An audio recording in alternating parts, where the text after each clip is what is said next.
All right, let's see. This is the fourth or fifth attempt. Are we on? Okay, it seems okay. I think we're okay. Okay. Yeah, it looks good. No error messages. All right. So today we are going to focus on. This is sorry, I was having problems starting this video today for some reason. Seems like we're okay.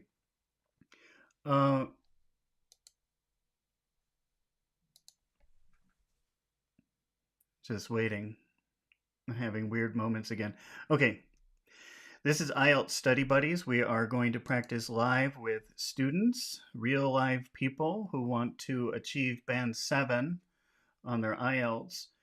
And we're going to focus on this picture, and hopefully Sarah's here. I don't know if she waited around. This has been pretty bad. Let's see. Well, I don't. Sarah, are you here? Let's see. Oh no, Sarah won't be able to attend today, but Pachu is here. Pachu, would you like to join right now? Let's wait to see if Pachu answers. He's on Discord, but I don't know if he's here watching the video. All right, well, if we get some joiners, we get some joiners. If we don't, we don't.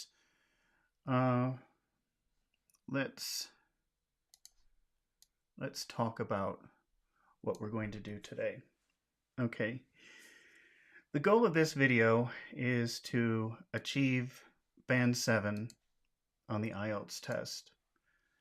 And usually we have volunteers. I think maybe today we won't. That's partly my fault because I wasn't able to schedule this in advance like I usually do. So maybe we'll get some viewers who want to participate later on, but until then, it'll just be me. And what we're focusing on right now is part 2 of the speaking part of the IELTS exam, where you have a little monologue where you're going to want to elaborate on something, and you'll have to talk for a few minutes. And when we look at this picture, we can see a lot of things happening in this picture. And maybe a question could be something like, what strikes your fancy most in this picture? And now if you're at Band 6, probably you might say something like this. I'm just going to change the screen for a moment.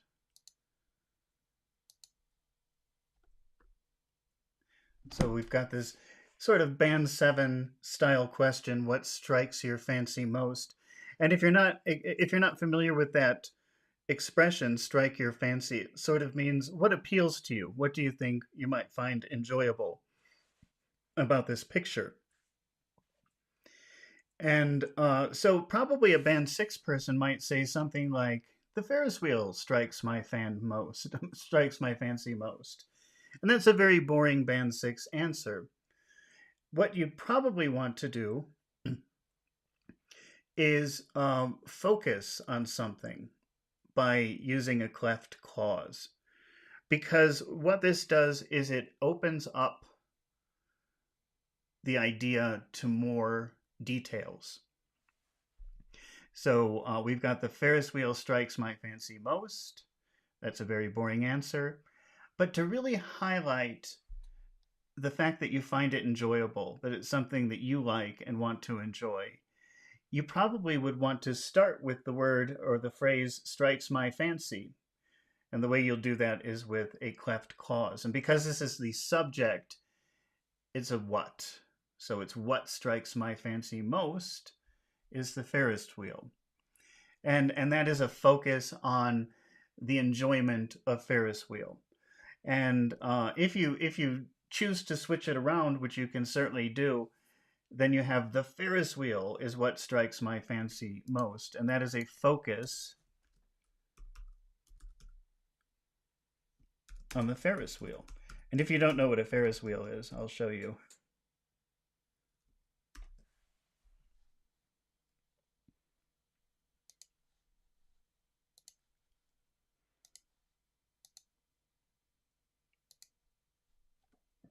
these things here, these little rides here. These are called Ferris wheels. I see I've got some viewers. Any volunteers to participate? Sarah's not here today, so anybody who wants to stand in is welcome. If not, I'll continue alone. And then there's one more thing that I wanted to focus on today, which is, whoops. Wait a minute.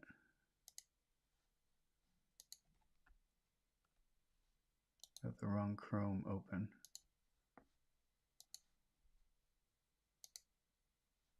There we go.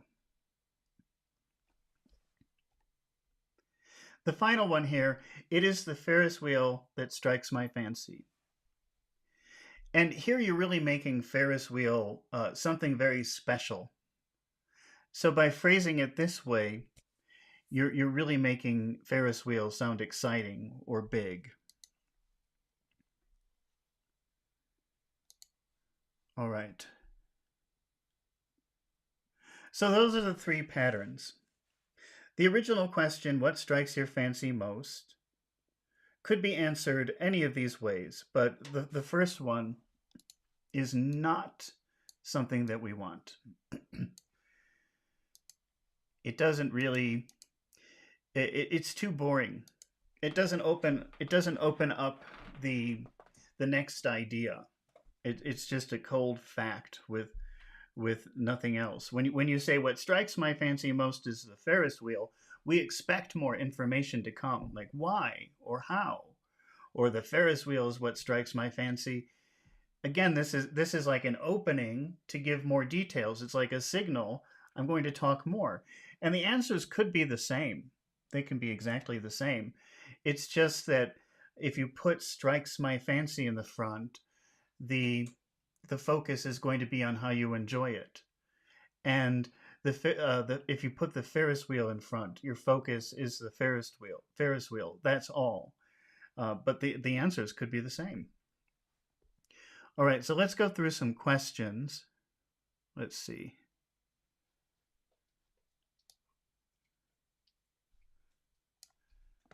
I lost my questions when I had to restart my computer, so let me find them quickly.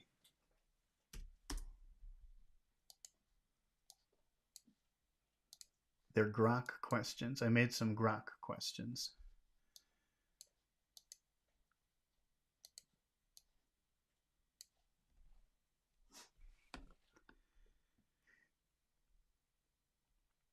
All right, so we've already done what strikes your fancy most. And by the way, these part 2 questions, when you elaborate, they're almost always going to be who, what, when, why, where, how questions.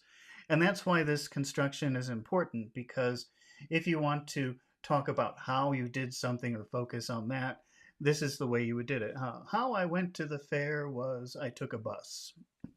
And then you tell me a story about the bus instead of I took a bus to the fair, which is boring. So let's ask question number 2, which is, what inspires you most in this scene? So let's go back to the picture and have a look.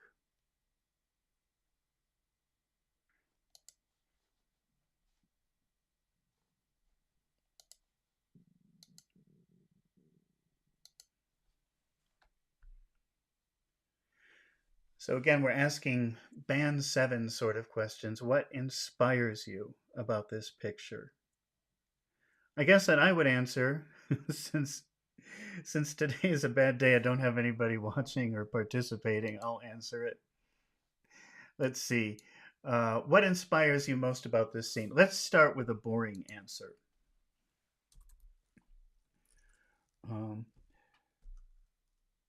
The fun environment inspires me.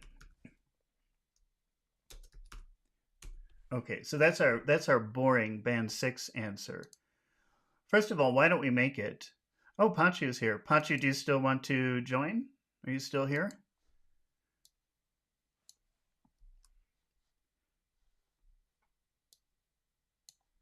let me know. I'll check back in the Discord in a minute and see if you want to come in.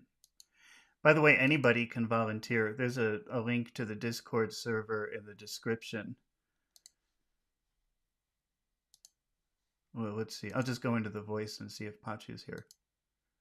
No, he's not even here. Maybe he left.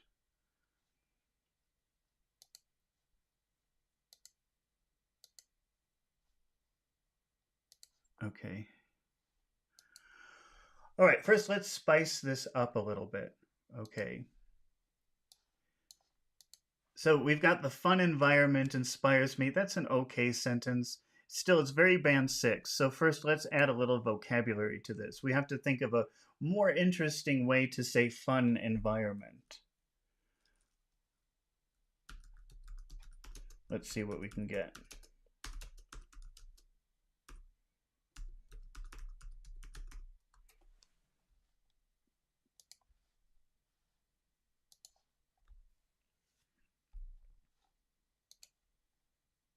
How about positive vibe? Okay, so now we've spiced it up a little bit, made it a little bit more interesting, a little bit more conversational.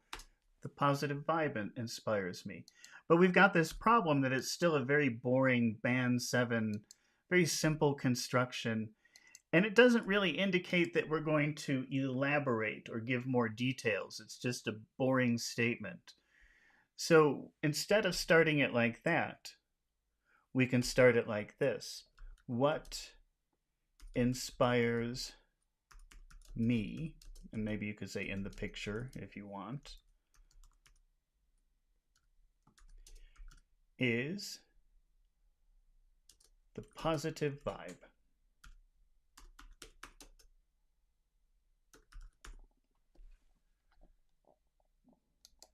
And let me show you. I'm going to give the same answer for 2 of these.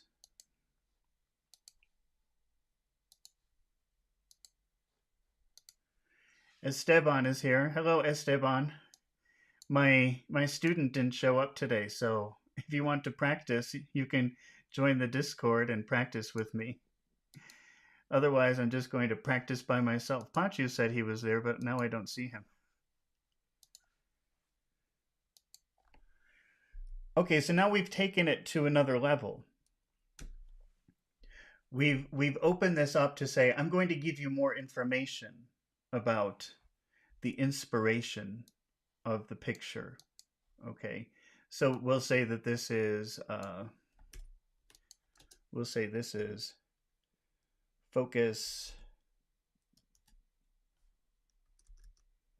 positive vibe. Wait, inspire. This is focus, inspire.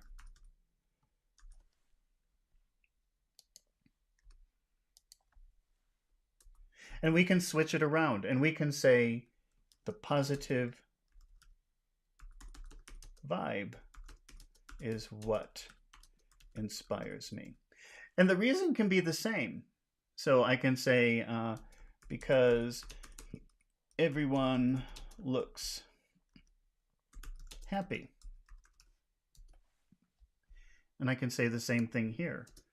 Because everyone looks happy. So it's exactly the same. It's just that now the listener understands your focus here is inspiration. And your focus here is positive vibe. But the answer can be the same. It can be the same information. You're just changing, it's just a change in the signal for the listener. What you like more. Okay, where are we going with this? Let's go.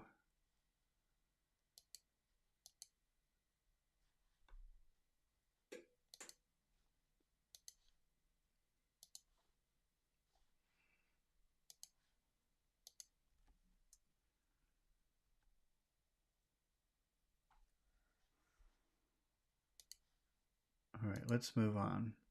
Let's let's do the other one too. Let's see. It is the positive vibe that inspires me. This final one, which is a very common construction, really highlights positive vibe as something extremely super important, or it could sound like more formal writing. But these are your three choices. These two are pretty neutral.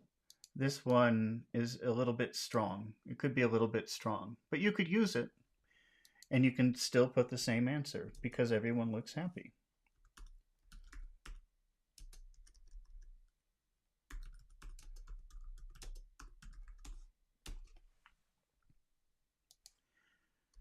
So this is a way to start the answer to a question of, what inspires you, how are you inspired. You can answer any of these questions using this construction. We're just focusing on what and it today, but you can use any of them. All right, let's try another one. Let's take another question here.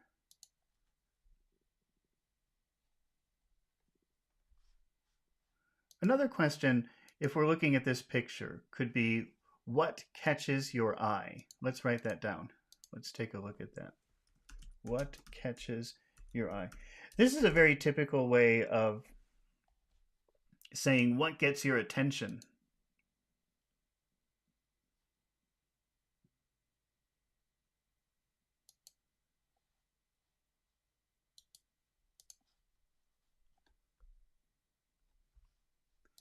What catches your eye? This is another way of saying what gets your attention. So if we look at the picture,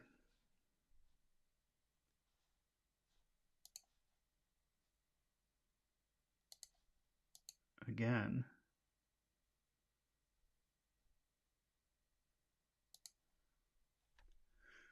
when you look at that picture, what is the first thing that you notice? And that would be the answer to what catches your eye. I think I would say maybe the kite. The kite catches my eye. K-I-T-E. The kite catches my eye. All right, so that's our Band 6 boring answer. The kite catches my eye.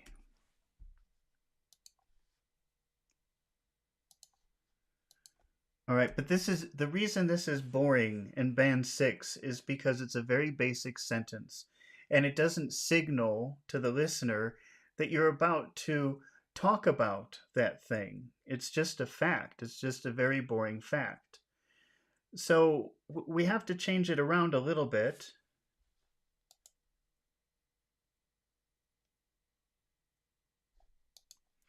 We have to, as Esteban is saying, could you create a topic with phrasal verbs but keep its base set out, set forth?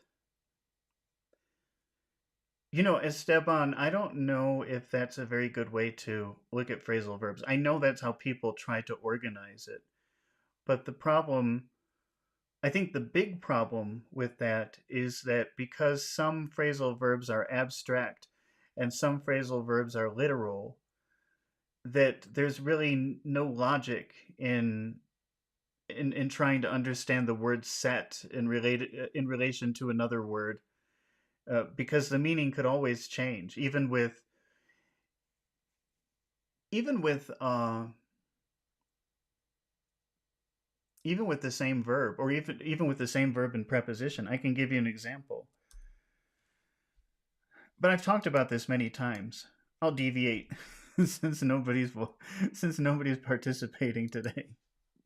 We could talk about whatever, but let me show you an example of it, though, or why I don't think it's such a good strategy. It can work sometimes, but it really depends on if the phrasal verb is literal, meaning that you could look at the two or three words and you could say, oh, I understand why that means set up, or abstract, but I think it's better just to show you. So let's take a look at that for a minute.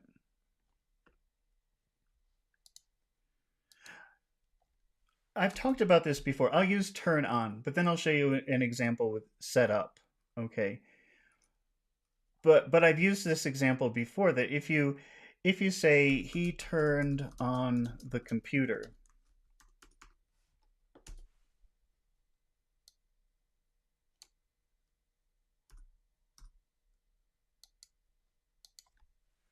and let's compare that to, he turned on John.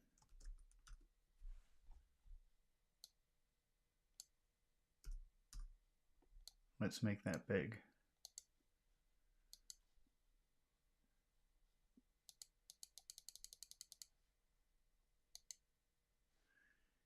We have the same phrasal verb, turn on. I'll just make it red so we can see it.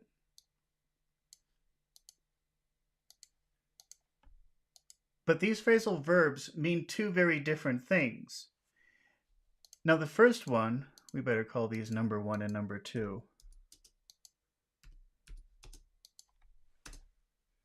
And I'll call this literal. And I'll call this one abstract, and then I'll explain why. Now, if English is not your first language, this may not be obvious, but to a native speaker, if you look at the word number 1, if you look at turn on number 1, he turned on the computer, it makes sense. It's literal. Oh, turn on. It's perfectly logical to a native speaker, where they can look at the words and guess what it means based on the meaning of the two words. There's a very close connection between turn. Remember the old TVs or the old radios? That's how you started it. You would turn a dial and then click, it's on. So that makes perfect sense. But number 2, he turned on John, has a completely different meaning. It means he betrayed John. And it's really not easy to guess the meaning of turn on just by looking at the words turn and on. Really, it does in a way. It does seem literal to me, but it's more abstract. It's not so direct. It's not so easy to catch the meaning just by looking at the two words. Set up. And by the way, we talk about intonation and accentuation. And when you have a literal phrasal verb, you emphasize the preposition. He turned on the computer. You hear how I'm emphasizing the word on? He turned on the computer. On is a very big word in that sentence. It gets a lot of attention. But when you have an abstract phrasal verb, the focus turns to the verb. Listen to number 2. He turned on John, and that means he betrayed John. So that helps. That's one way of that's one thing that you really have to keep in mind when you're thinking about phrasal verbs. Are they literal or are they abstract? Because the literal ones you focus on the preposition, and in the abstract ones you focus on the verb. So that's an important thing to notice. So with set up, he set up the computer. This, to me, in my mind, in my native speaker mind,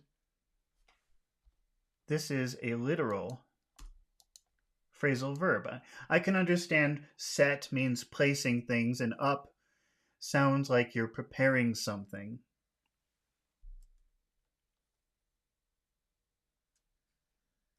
And we'll call that literal.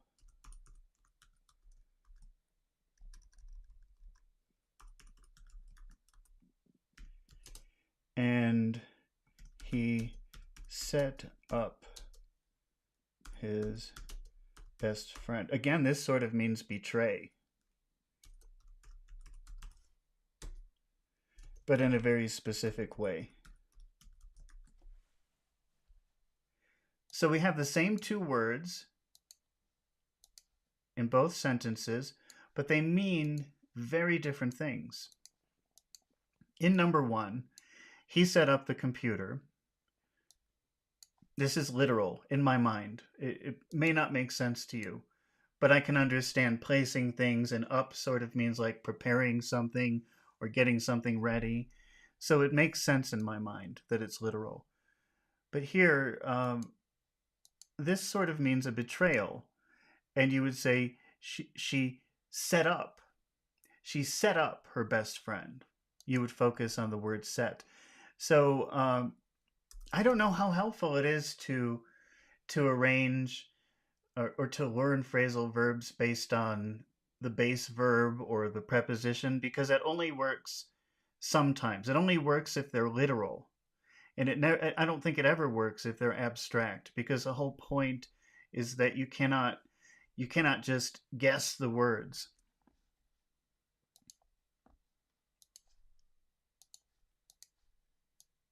Okay.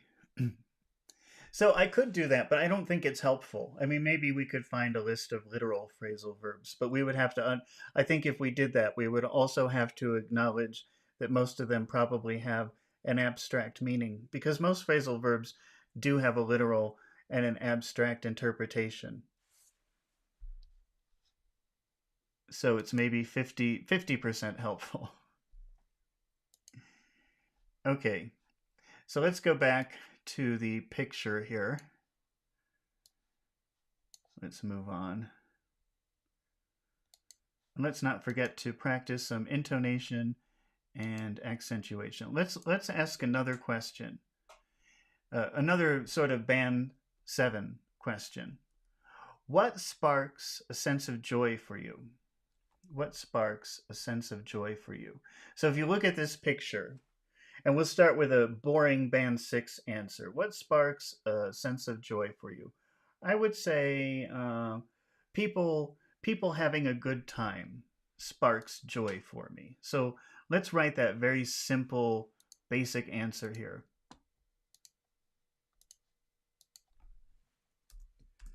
People, let's say, I don't remember what I said. I'll say enjoying themselves. No, we're already having a good time. We'll change it in a minute. People having a good time sparks a sense of joy in me. All right. Now, this is not bad, because you have this expression, sparking a sense of joy. Do you know what spark means? Let's just take a look at a spark for a minute. Oh no, it's the name of a car. Let's do sparks. Okay, these are sparks.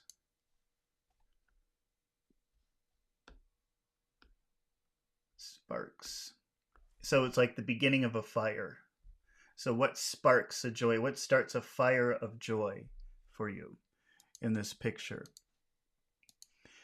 And my answer was people having a good time sparks a sense of joy in me. And we've got that good expression in here. That would definitely be band 7. But this is not an interesting answer. This is a boring, cold fact. It doesn't indicate that you're going to give me more details, that you're about to start a story and go into great detail about sparks of joy. So that's why we should start with what sparks a sense of joy in me is, we'll say, the people. And the reason we're saying the people is because we're looking at a picture of specific people. We're talking about a specific group of people. What sparks a sense of joy in me is the people having a good time. Let's say having a blast. We'll make a more band 7 answer with having a blast. Having a blast means having a really great time. Okay. So, and then the other way that we could say it is the people having, we could just reverse it and say the people having a good time is what sparks a sense of joy in me. All right. And then let's review the difference between those two. So number one is boring. The first one is boring. We don't want that because that is not a signal that we're about to give more information. It's just a boring band 6 fact. So we'll gray that out. We don't want number one. That's not going to help us. But we have these two options here, number 2 and number 3. And the difference is the focus. Your answer can even be the same, but the difference is just the focus. Just a slight, small difference. Whatever you start with, that's your focus. So we'll say number 2, the focus are the sparks of joy. And number 3, it's the people having a good time, having a blast. It's supposed to be having a blast.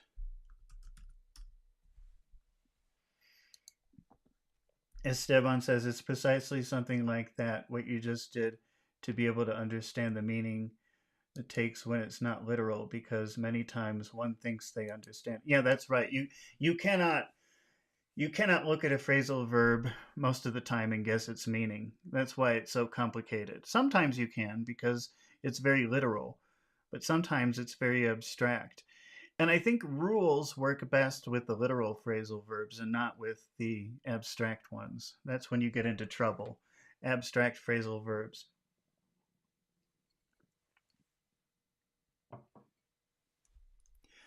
All right. Well, I think that we've got some good sentences here, but let's think about the intonation and talk about the pronunciation of a whole phrase. When you're pronouncing a whole phrase, English has a special rhythm. It likes small, small, big, small, big, small, big, or big, small, big, small, big, small. And that's big sound, small sound, big sound, small sound. It likes to keep a very steady, even rhythm. And this is super important. One, if you want to be able to understand what people are saying. And two, if you want to sound natural. You say, oh, I spend so much time trying to work on my pronunciation. I pronounce all of the sounds very well, but people don't understand me because English likes a rhythm. And if you can find the big, small, big, small, big, small rhythm, your accent will be reduced greatly. So let's figure out what we have to do to create the big, small rhythm. And the first thing that we have to do is we have to identify the important words in our sentence. Those would be content words. Those would be the words that are super important. So let's figure out what some of these content words are in number 2. What sparks a sense of joy in me is the people having a blast.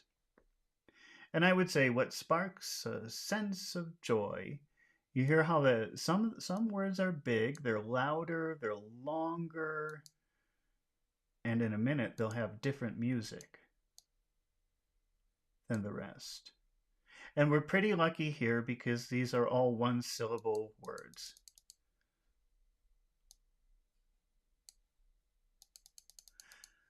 So let's take a minute just to hear it with some accentuation. What sparks a sense of joy in me.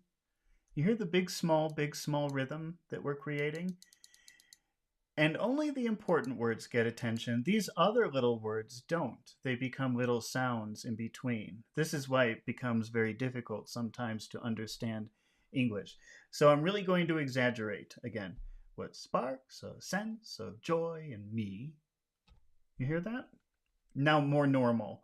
What sparks a sense of joy in me. What sparks a sense of joy in me. Can you hear the difference? Let's finish the phrase. Is the people having a blast? So we've got 2 important words here, people and maybe having and maybe blast, maybe 3 words. Okay, but some of these words have more than 1 syllable. So what we have to do is identify the accented syllable, people. That's two syllables, and the first syllable gets all of the attention. So it sounds like this. People, right? Like that. And we're going to exaggerate that as part of our phrase. Now, the next important word is having. Having. Again, it's two syllables, so we focus on the accented syllable. Having. Having. Having. And then we're lucky because blast is just one syllable. We'll just exaggerate the whole word. Okay. Now listen for the big, small rhythm. What sparks a sense of joy in me is the people having a blast. Can you hear that? That's very exaggerated. What sparks a sense of joy in me is the people having a blast. All right. Let's try it a little bit more natural. What sparks a sense of joy in me is the people having a blast. You hear that? Big, small, big, small. You don't really hear these sounds too clearly. You just hear the very special sounds or the very special words. And the other sounds almost disappear. What sparks a sense of joy in me is the people having a blast. Now, another thing that we do is we add a little bit of music to this. And what we want to do, if we just want a neutral sentence, is we start high with a high tone. We're adding music now.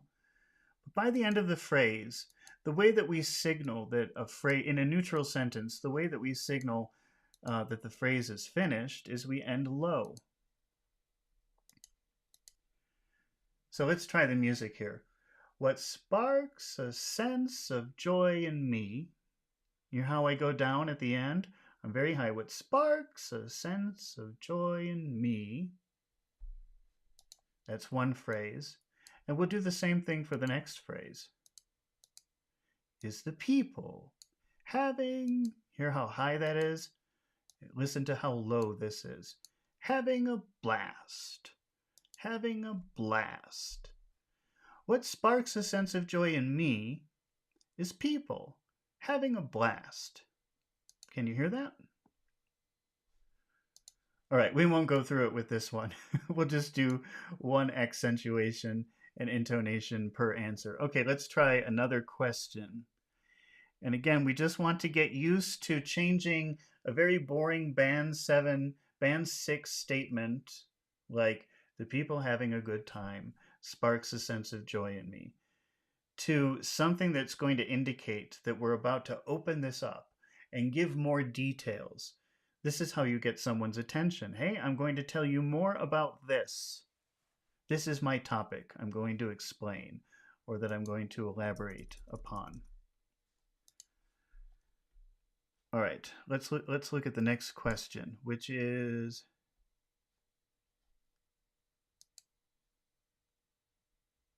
what stands out as most thrilling? So let's write that down. Let's look at the picture first.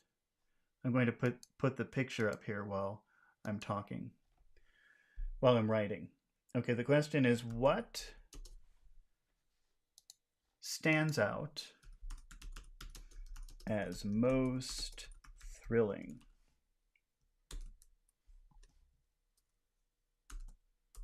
Okay, so let's pick something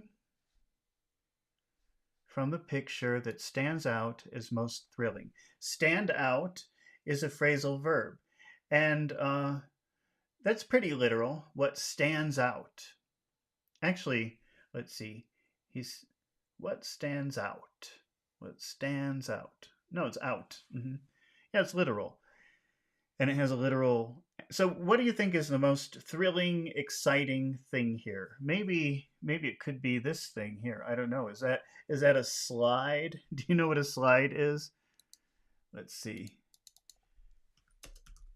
Just in case you don't know. It's a pretty common thing, but it's one of those things where if you don't have to know it, you probably don't. This is a slide. Well, why don't we pick that as the answer? So what stands out as most thrilling? Now we can say the slide stands out as most thrilling. So let's answer it in a boring band 6 way first. And then let's go through the steps of changing it, reviewing what that difference means.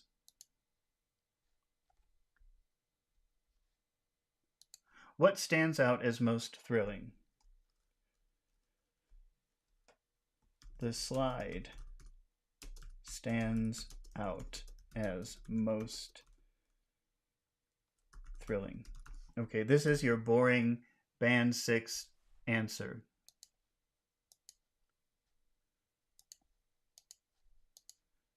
Google Docs is saying, don't you mean the most thrilling? It's true. I mean, grammatically it could be, but I think most people in this sentence probably wouldn't use the, but I guess we better keep it tight. So the slide stands out as most thrilling. Stand out means it's a phrasal verb that means what thing do you notice the most? So what do you notice most as being very thrilling? So I'm saying the slide. The slide stands out as most thrilling. Okay, but this is boring because it's just a fact. It's a very simple sentence and it doesn't indicate anything special. But if you want to signal to someone that you're going to talk about a subject for a few moments, then you may wish to start with something like this.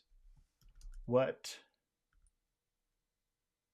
stands out as most thrilling is the slide.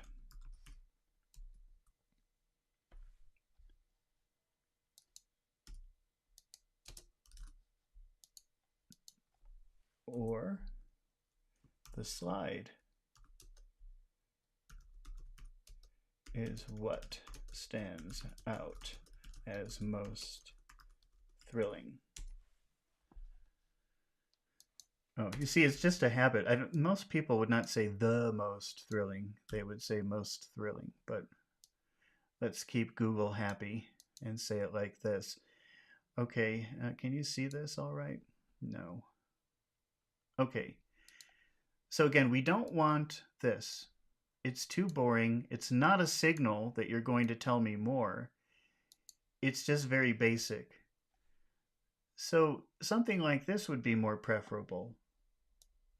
And if you start with what stands out as most thrilling, the focus is going to be, this thing is really special and exciting. That's going to be your focus. And the answer can be the same for both. But if you thought the slide was really special, you would put the slide first. And it means the same thing. So let's take a look at the accentuation of sentence number 3. The slide is what stands out as the most thrilling. And let's identify the most important words. We've got slide. That's a very special word here. That's something that we probably have to emphasize in a neutral sentence. So we'll make that big. What do you think is the next most important word? The slide is what? The slide is what stands out.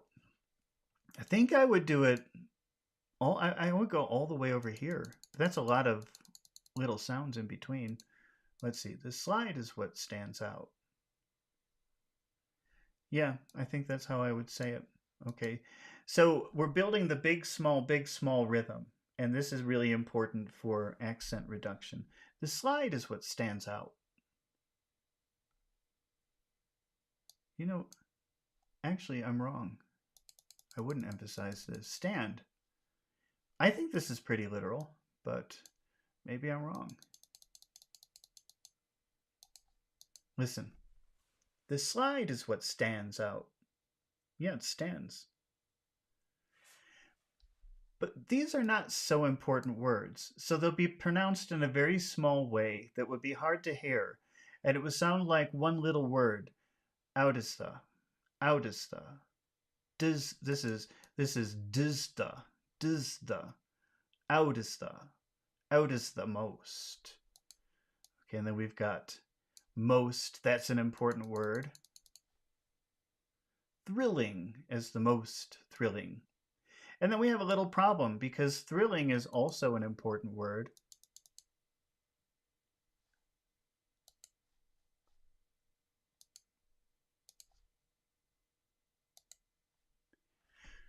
And that problem is, as I told you, the rhythm of English is big, small, big, small, big, small, or small, big, small, big, small, big. It does not like big, big. And we have this problem now because we have most. It must be pronounced very big and strong. That's a very important word in this sentence. And then thrilling is also an important word. So you've got most and thrilling, two big sounds, most, thrill. English does not like that. So in this case, you'll want to pause for a moment before saying thrilling. You have to stop. You can't just put two big sounds like that together. The slide is what stands out as the most thrilling. You hear the little pause? You have to do that when you've got two big sounds up against each other like that. Let's listen to the rhythm again. The slide is what? The slide is what? See, the and is what, they're very small. You almost can't hear them. The slide is what stands out. The slide is what stands out. But you hear how big slide and stands are? The slide is what stands out. The slide is what stands out as the. The slide is what stands out as the. The slide is what stands out as the most thrilling. Pause between most and thrilling, because two big sounds is not good. All right, let's add a little bit of music. Now remember, you start high. When you start a phrase, it starts high in a neutral sentence, and then you just slowly go down. If you've got more important words, they form little peaks. Let's see, how many phrases do we have here? The slide is what stands out. I would say that's one phrase. And as most thrilling is another. So we're going to start the tone high. And then when we get here, we'll get low. Let's change this. So let's see how it sounds with music. The slide is what stands out. The slide is what stands out as the most thrilling. And again, we have another phrase. So we'll make the first important sound high, and then we'll try to move down to something lower when we get to thrilling. So the slide is what stands out as the most thrilling. Like that.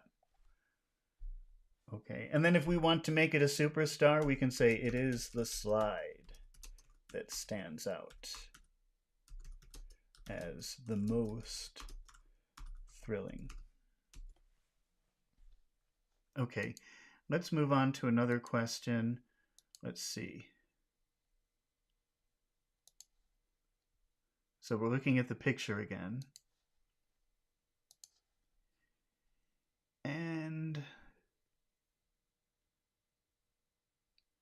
let's say, here's another question. What ignites a festive mood in you? That's our question. What ignites a festive, in this picture, what ignites a festive mood in you? I'm just going to write that because maybe you're not familiar with the word ignite.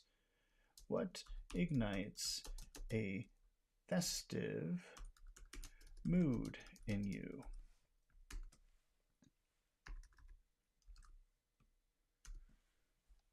And we'll take a look at that.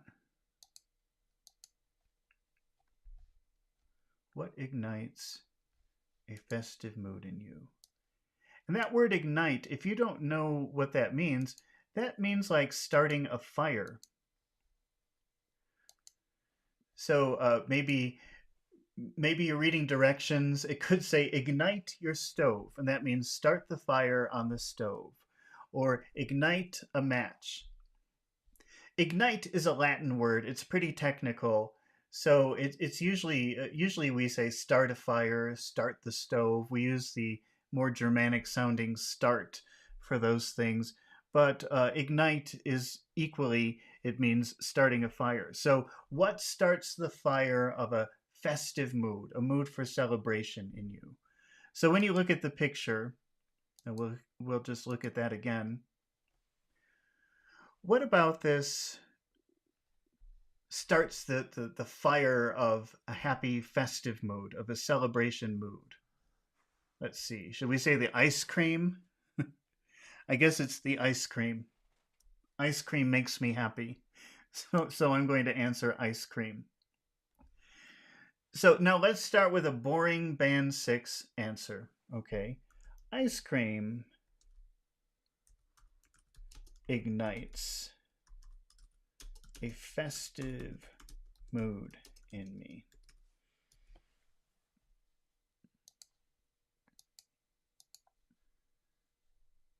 See that? Ice cream ignites a festive mood in me. Now this is not good for a band 6 answer because it's just a very basic construction and all it does is give us a fact and it doesn't indicate anything else. If you want to indicate that you're going to give more information, you have to change the sentence around a little bit to signal that you're going to elaborate and give details. You can give details with ice cream ignites a festive mood in me, but it doesn't show that, it doesn't really indicate that you're going to give a story. You can follow it with details if you want, but the way to signal, I want to talk about this more, is by changing it. So, what ignites a festive mood in me is the ice cream. And I'm saying the ice cream because I'm referring to the ice cream in the picture. If I just wanted to talk about ice cream in general, I wouldn't say the. I would just say what ignites a festive mood in me is ice cream, always. That's who I am. I love ice cream. But because I'm looking at the ice cream in the picture, it's very specific ice cream. So we'll say ice cream. Okay. Or I could say, because I love ice cream so much, I could put that at the beginning and focus on that. Ice cream ignites a festive mood in me. Let's say the ice cream, because I'm referring to the ice cream in the picture, not ice cream always. All right, and now we've opened this up. We've given a signal, hey, I'm going to give you details either about focusing on festive mood or the ice cream. So it's up to you.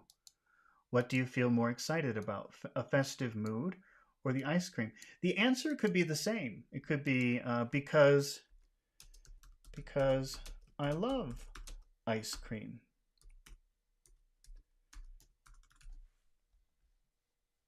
It could be the same here, because I love ice cream. That doesn't matter. The matter is just that by deciding which one you want in front, you're giving a signal that this is my focus. One person wants to focus on a special mood. Another person wants to focus on ice cream. Oh wait, here it is. It's down here. The ice cream ignites a festive mood. Because I love ice cream, I would put ice cream first. But my answer is still the same, because I love ice cream. Where's the other one? Yeah, what ignites a festive mood in me is ice cream, because I love ice cream. It's still the same answer, but the focus is on festive mood. Maybe really you just enjoy the happiness ice cream brings, but what follows could be the same. It's just a very small difference. All right, let's find the rhythm of this sentence. We've got what ignites a festive mood in me is the ice cream, because I love ice cream. First, let's see how many phrases we have. What ignites a festive mood in me is the ice cream. Looks like we've got 3 phrases. Here's phrase number 1.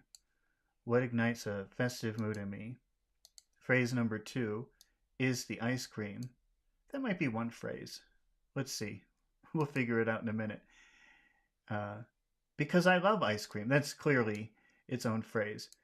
Okay, so first let's focus on the first phrase and find the special words. What are the most important words in this phrase? Maybe ignite and festive mood. Okay, that seems like it's going to fit our big, small rhythm very nicely. Let's take a look at the word ignite. First, we have to identify the syllable with all of the accent, which would be night. So let's make that super big. This is a place to focus. Next, we have festive. Festive. Okay, so we have to identify the syllable with all the attention. Festive. Festive. And finally, we have mood. Mood. That becomes a very big word for several reasons. The sound in the middle becomes very big for several reasons. So when you say this, you're really going to have to extend the vowel sound. Mood. It's very long. So let's try it. Let's see if we found the big, small rhythm. What ignites a festive mood? We have it. Small, big, small, big, small, big, small. What ignites a festive mood in me? You could emphasize me if you want. What ignites a festive mood in me? Well, you could. I'm not sure how neutral it is anymore, but because if you say in me, that sounds like not her, not him, not John, not Mary, but me. It depends, because also when you add that phrase in me, it is to differentiate yourself from other people. So it may be a good idea to emphasize the word me, even though it isn't normally a word that you would emphasize. Let's try it again. What ignites a festive mood in me? Okay, that's very exaggerated. Let's bring it down a little bit. What ignites a festive mood in me? Hear that? Now normal. What ignites a festive mood in me? What ignites a festive mood in me? Can you hear the big, small rhythm? Even in the fast sentence? Okay, so let's treat this like another phrase. I'm still not sure if it is. We'll figure it out later. But if this is its own phrase, which words are important? Probably just ice cream. And it's really worthwhile to remember that when you have a combination of two words like ice cream, it's the first word that will normally be emphasized the most, always. Not always, there could be some exceptions, but let's say 95% of the time. It's the first word. So the way that you say this is ice cream. Ice cream. Big, small. Ice cream. All right. So if this is a separate phrase, we'll probably pause after me. Let's see if that works. What ignites a festive mood in me is the ice cream. Yeah, it is. I would say it probably is its own phrase. All right, now we come to the final phrase, which is because I love ice cream. And maybe when I'm just responding naturally, I notice that love is a super big word here. Did you hear that? Because I love ice cream. It's like the mountain peak of the word. But let's take a look at because I love ice cream. Because I love it. Okay, you have a choice. Some people, how important is the word because to you? If it's super important, you may wish to focus on it. And then it will sound like this. We'll do it focused and unfocused to hear the difference. So we'll start with focus. Because I love ice cream. Right? Let's do unfocused and see how that sounds. Because I love ice cream. I think both could work. Because I love ice cream. I think probably a lot of times it isn't emphasized though. So let's keep it like that. Let's keep it small. Because I. Well, the because is normally not emphasized. It could become, you may have seen this, people will say it like this, cause I. So that's what happens to words that are not important or are so common that they're not used too much. They get reduced to almost nothing. And that's what makes understanding English so complicated. Because I love ice cream. That's really because I love ice cream. Okay, now I don't know if you remember this, but I told you earlier that if you have a combination of two words, then it's usually the first word that will get all of the emphasis. But then we have a problem because we want to emphasize the word love and we want to emphasize the word ice. And that's not good to have two big sounds coming up against each other in a phrase. We can fix this by pausing. Because I love ice cream. You can do it like that. You have to pause though. It wouldn't sound good to say because I love ice cream. It sounds aggressive. It sounds a little angry. So you can pause because I love ice cream. You can do it like that. Or sometimes you have the option, because English really likes big, small, big, small, big, small, you can change it.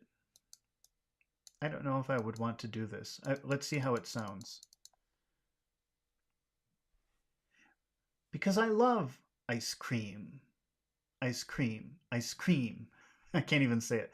Because I love ice cream. Some people do say that. They say ice cream. No, I don't like this. I don't like this. I think the best way to do it would be to pause. It doesn't sound nice that way. I don't like it.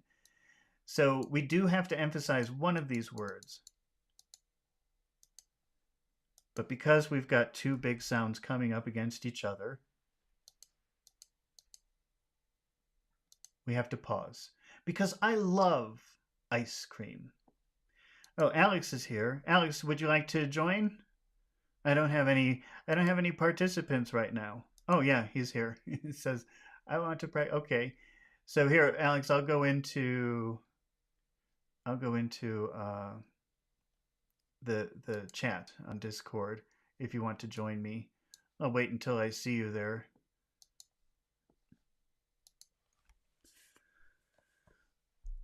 Okay, let's continue with our next question.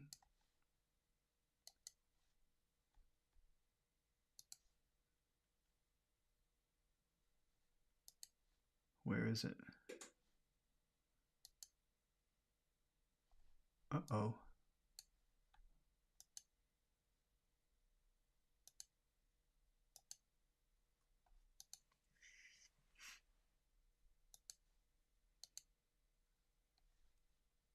Oh no, I clicked on something weird in Discord. Now I don't know where I am.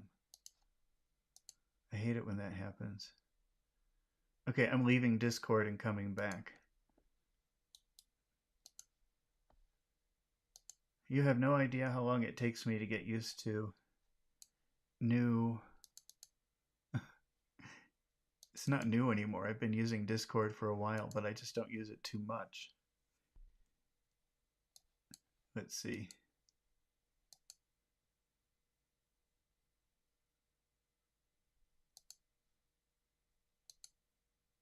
Okay. Well, Alex, I'm in the voice chat, so if you want to join me, I'm here. Oh, I think he's here. Okay. All right. Can you hear me?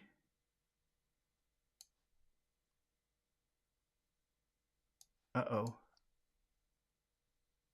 I guess it's not going to work because I don't hear him. Hello? It's work. Oh, okay. Here he is. Hello? Alex? Yes, I can hear you, sir. Okay. Yeah. Okay, you're here. All right. How are you doing today?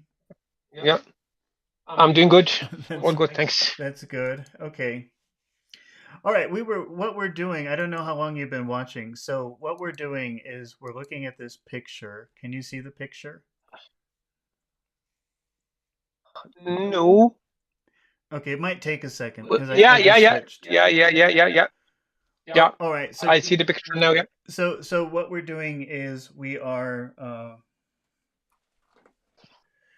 looking at the picture and we're sort of practicing answering in a band 7 way, band 7 sort of questions about it. All right. So here's a question. If Yes. you look at this picture, what captures the essence of a carefree day? What captures? I'm going to write that question on the screen. What captures the essence of a carefree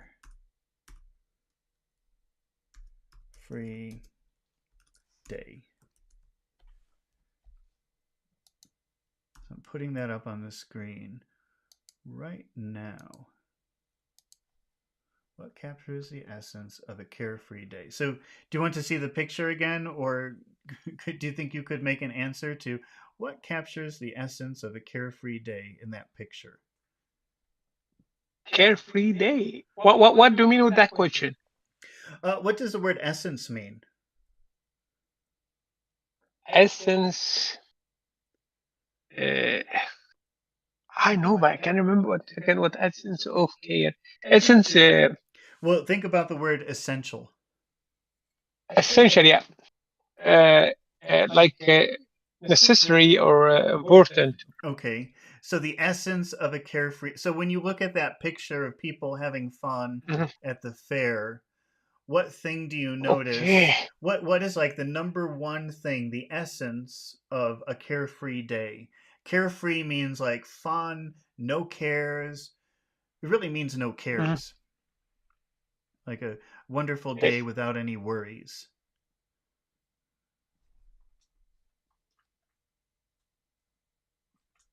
Can you please just bring back the picture? Oh, sure. Wait, actually, maybe I'll upload the picture into Discord so you can see it whenever you want.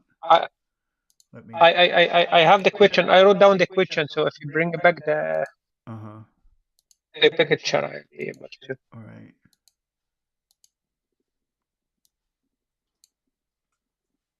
Let's see.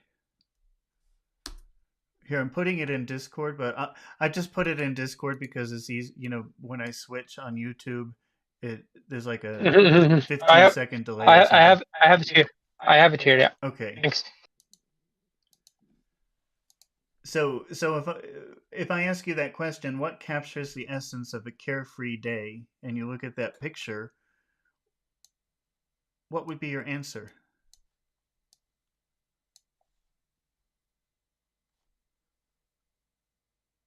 It is not essential of the fun.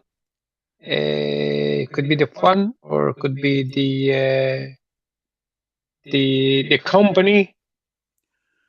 Okay. Could be. So what you mean? Like, we have to be. Let's try to be more specific. Like people having fun, people enjoying each other's company. The company. Yeah. What would you say? What answer do you like? Just people having fun together, or enjoy. Yeah. Enjoy. Yeah. Okay, having fun together. People having fun together. Okay, so let's try to find a better way of saying that, because that's a little bit boring. People having fun together.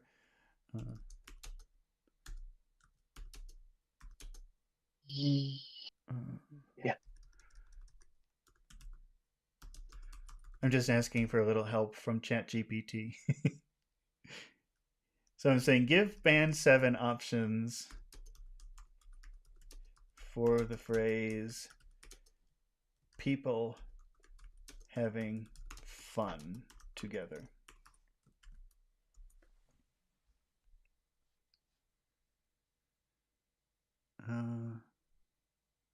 How about yeah, this? just like my brain has gone blank, you know, that, like, you know, just like somebody just wake up from yeah, but It's strange. I couldn't even understand the question.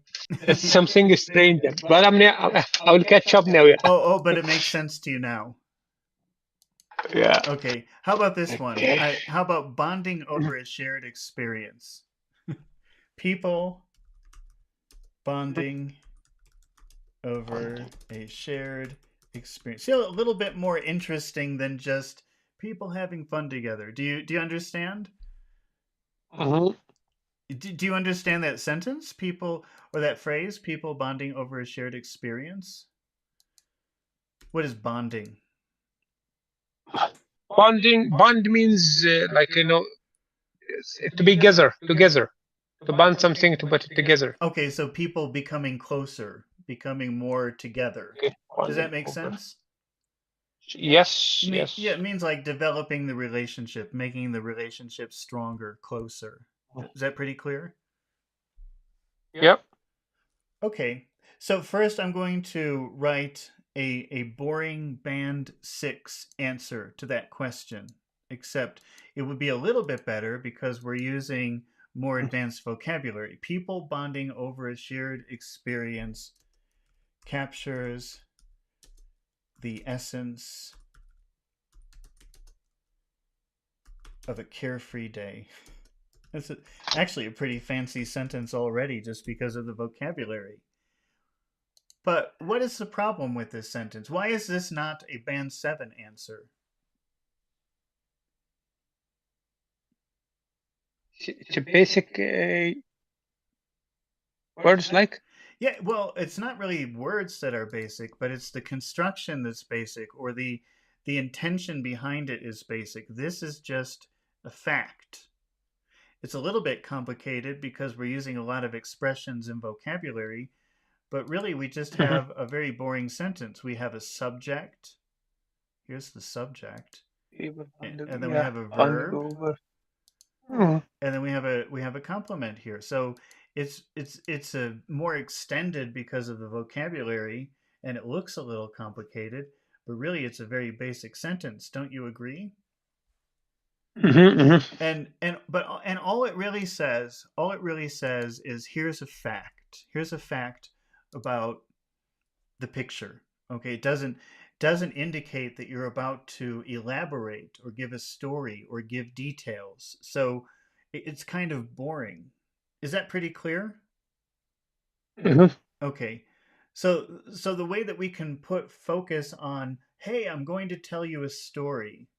I'm going to give you more details is by reframing it a little bit and say, for example, what captures the essence of a carefree day in that picture, we'll just say, is people bonding over a shared experience. And now what we have is a signal. What captures the essence of a carefree day? Suddenly I understand that you're going to go into detail. It's not just a fact. People bonding over a shared experience captures the essence of a carefree day. It's giving a signal that you're going to give me details and I should pay attention. And that's why it's better to use this. Does that make sense? Mm-hmm. Okay. And we can do it the Yes, other yeah. we could do it the other way. We could switch it around and we could say people bonding over a shared experience is what captures the essence of a carefree day. Free day. What's the difference between these two? I'm just going to highlight the first part in red so it's easy to identify.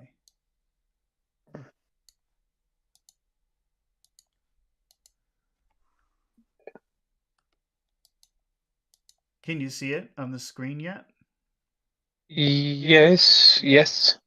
The first one is like the structure in the sentence is more advanced.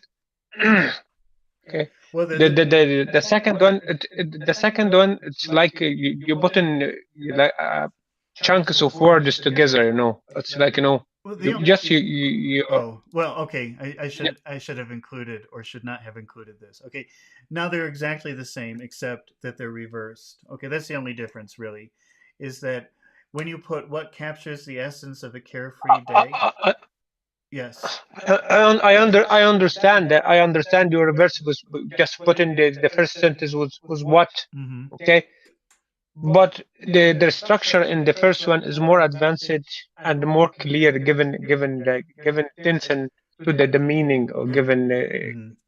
Well, like the only difference structurally, the only difference is a reversal of the two Mhm. phrases. Okay, but there's just a little bit of a difference in the focus. Okay, in the first one, the thing that's most important to you is essence of a carefree day.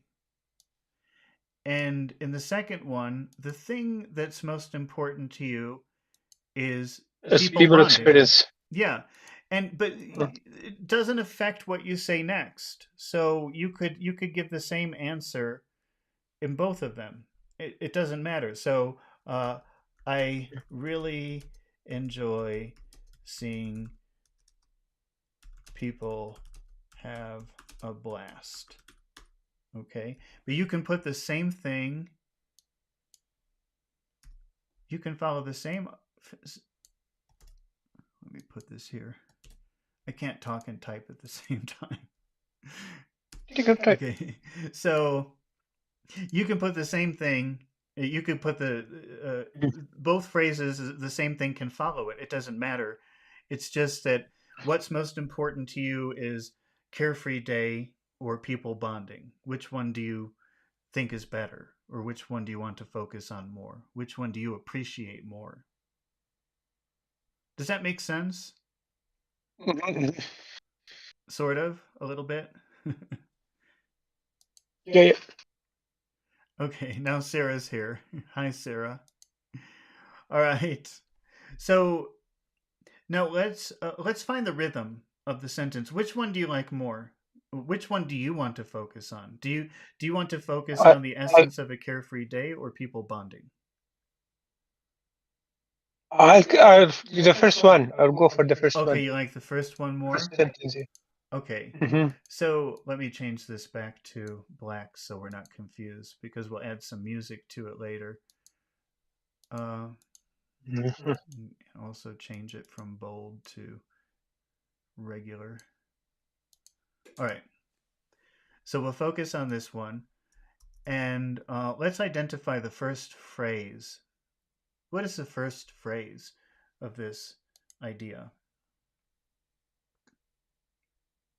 What capture?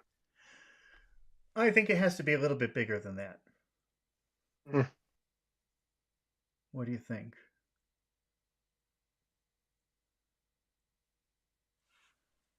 I think I would end the phrase after day. So maybe our first phrase is what captures the essence of a carefree day. Mm-hmm. Right? What are the important words in that phrase? What the important was capture what, and what capture the essence is what captures well essence care. Okay, so well, I would not emphasize in a neutral sentence. I would not emphasize the word "what" here. So this is not a "what" question. I understand why as a you question, would want yeah. to, but it normally is not emphasized. So how about captures? Captures, yeah. And what else? Capture essence, carefree day, carefree. So in that phrase, carefree, which word will you emphasize? Care. That's right. So carefree. Carefree. Carefree, yeah. Carefree. Carefree. How about the word essence? Which syllable has all of the sound in that sentence? Essence. Essence. Essence. That's right. Essence, yeah. So because essence is an important word, we're going to emphasize the important syllable. How about captures? Captures, captures, Cap. captures, Cap. Cap. yeah, capture, yeah. Sarah says, what's the difference? Sarah's here. Hi, Sarah. What's the Okay. difference between inversion, cleft sentences, and fronting? Well, let's hold off on the cleft sentences definition, but there really shouldn't be any difference between, there shouldn't be any confusion between inversions and fronting. Inversion is a grammatical change that you have to do in order to put a word in the front of a sentence so that it can stand out and be important. Okay, so you cannot say never I will go. If you want to put never in the front, you have to use the inversion. Never will I go. Yeah. So it's a grammatical thing that you have to do. It's a grammatical change that you have to do in order that you can put certain words in front of a sentence that normally cannot go in front of a sentence. And fronting is just placing the most important word in front, or the most important idea or word in the front. So maybe inversions include fronting, but frontings don't include inversions, if that makes any sense. Okay, so I think, Alex, we found the rhythm. Oh, also, did you say day? Is day an important word? Day, yeah. Okay. Day. What capture the essence of carefree day? Yeah. Okay. So now we found the rhythm. Let's try it. What captures the essence of a carefree day? What capture the essence of carefree day? Uh, Ava. Over. Over, yeah. Sense of a. Sense of a. Sense of a. Essence of a. Essence of a. Okay. What capture the essence of a carefree day? Yeah. What captures the essence of a carefree day? What captures the essence of a carefree day? Let's try to say a little bit more natural, a little bit less exaggerated. What captures the essence of a carefree day? What captures the essence of carefree day? Ava. I don't hear the sometimes. Ava. Ava. Yeah. It's like V. Ava. Yeah. What captures the essence of a carefree day? That's right. Okay. Now let's take a look at the next phrase, which is the bond, is people bonding over a shared experience. People bonding over shared. What are the important words in that phrase? People bonding over bonding Okay. share experience. People bonding over a shared experience. Yeah. Okay. Bond and share, I think. How about people? Yeah, we'll give it a bit of stress, but it's not the people bonding over it. So we'll emphasize the big. How about experience?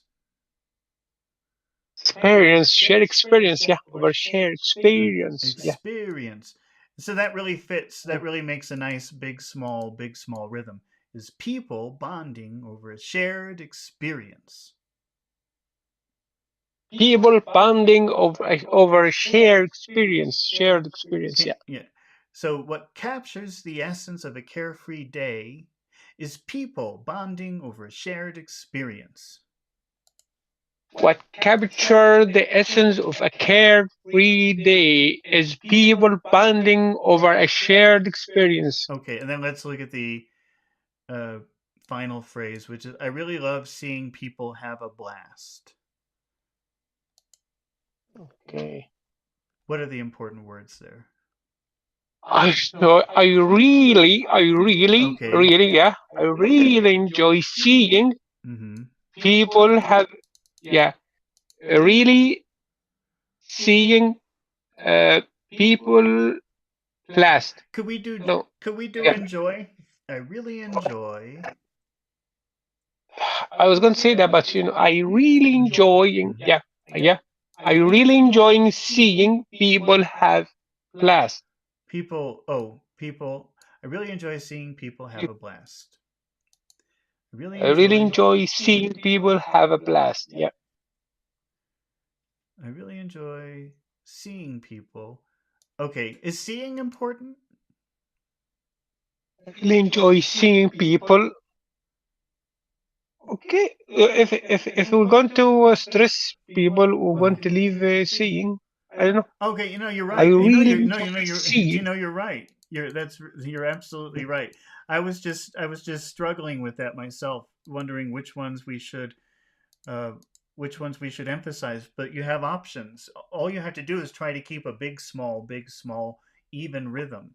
So you could say I really enjoy seeing people, or you could say I really enjoy seeing people.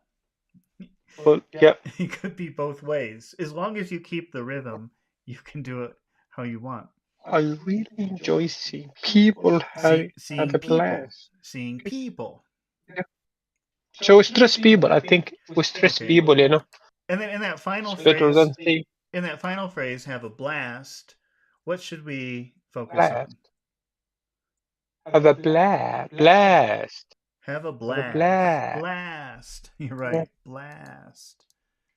blast. Blast. Yeah. So we make that big. All right. I really enjoy seeing people have a blast.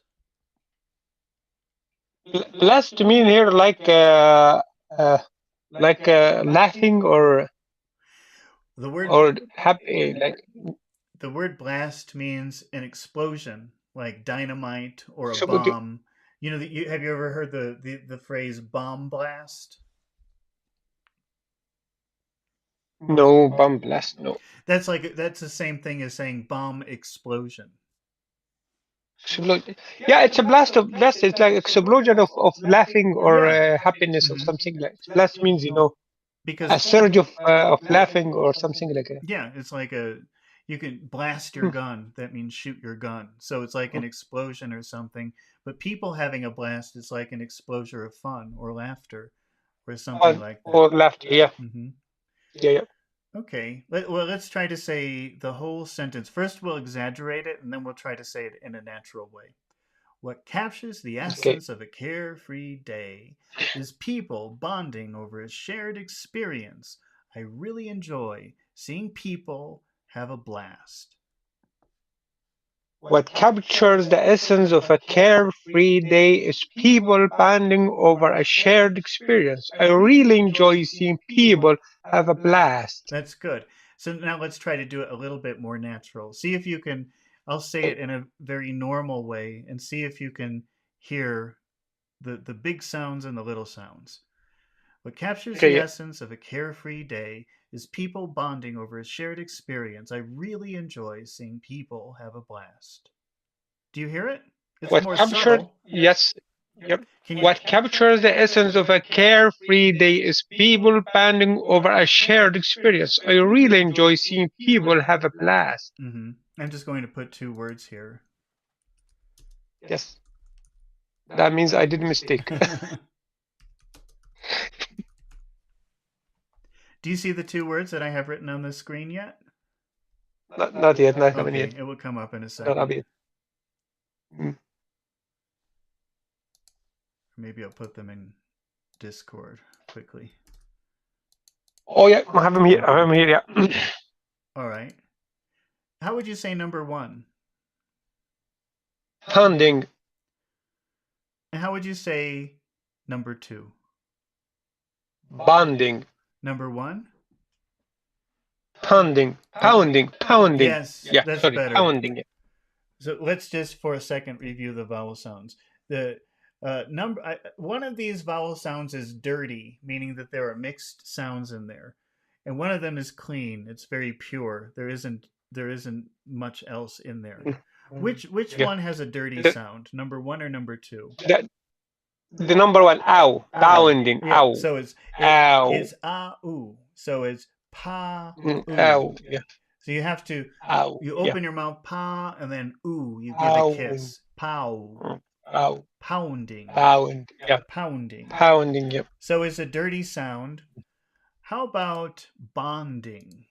Bonding. Bonding. It's Yeah. off. Is Yep. that dirty So or it's clean? no, it's just one sound. Okay. It's Now, one sound. is it long or short in duration? Bonding. It's a long. It's a bit Yeah, bonding. Yeah. it's It's a kind of bit longer because it's it's kind of followed in by in. Yeah. it's kind of in the middle. It's kind of in the middle Mhm. somewhere. Bonding, but it's not short. Bonding. It's not Bonding. small. Mhm. Say number It's one a bit, yeah, again. a bit long. Bounding. Oh, well, that sounds like a different word. That sounds like I'll put number 3 here. Bounding. Okay. Bounding. I don't even know if that's really a Pounding. word. Yeah. Is that really a word? Let's ask Chat. Just And I think it is, but it's a very unusual word. pounding. Yeah, I think pounding is a word. Yeah. Well, pounding definitely is a word. Number 1. How do you say number 1? Mm. Pounding. With a p in the beginning. Oh, yeah. How do you say number Pounding. 3? I think bounding as well. I think that word. I think I think I saw that word before. Bounding. I think. Oh yeah, it's jumping. It's like jumping. Yeah. It's like Mhm. jumping. Sarah says Egyptian pea. Yeah. That's I, I try to avoid any P word pronunciation that, like, uh, Try number 1 again. pounding, Try number 2. bonding, Try number 3. bounding. Okay, that's clear. All right. Mm. All right, so we found the natural rhythm. What captures the essence of a carefree day is people bonding over a shared experience. I really enjoy seeing people have a blast. Can you say that Okay. again? Yeah, but if you please just scroll it down a little bit Oh, because wait, I let me missed the see. half of the sentence. Okay, let me move that up. Okay. It'll Just come up. okay. What captures the essence of a carefree day is people bonding over a shared experience. I really enjoy seeing people have a blast. Okay.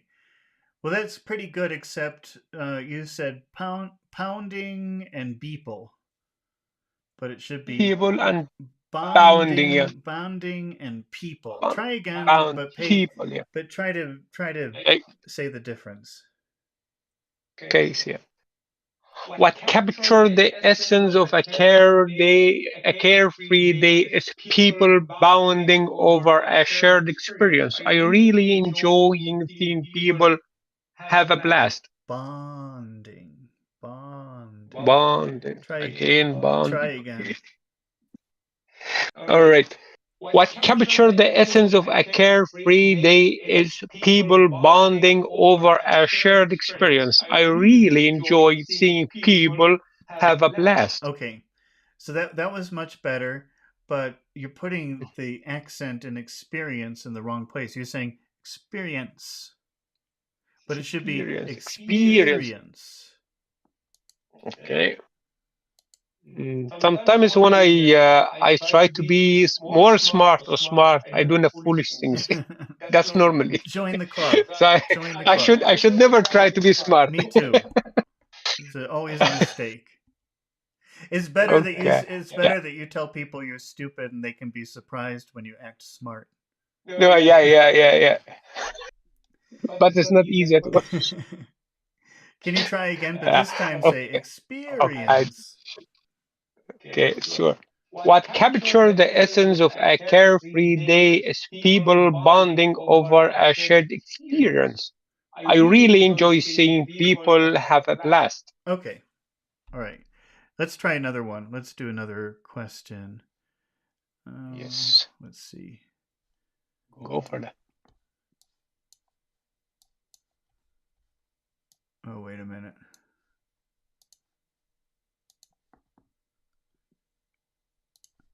I think it's here.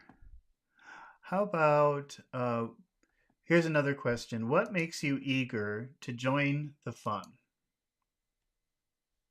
What makes me eager to join the Yeah. fun? The So fun itself. yeah. So well the fun. What? Let's do this first. So I've got the picture up again. The question is about the picture, and the question is, what makes you eager to join the fun? And I'm going to actually write something here. Let's see. What makes me eager to join the fun? The, the happiness I can see in the face of people, Mm-hmm. the friendship as well. Uh, it's, Okay. So now you said the happiness of the people. mhm. Oh, what? And then you said something else. What was that? They are enjoying the friendship. They are enjoying the moment, like, or Okay. So first, let's start with a boring band 6 answer. All right. So we have the happiness of the people enjoying themselves, right? mhm. Okay. I'm just asking ChatGPT for some help.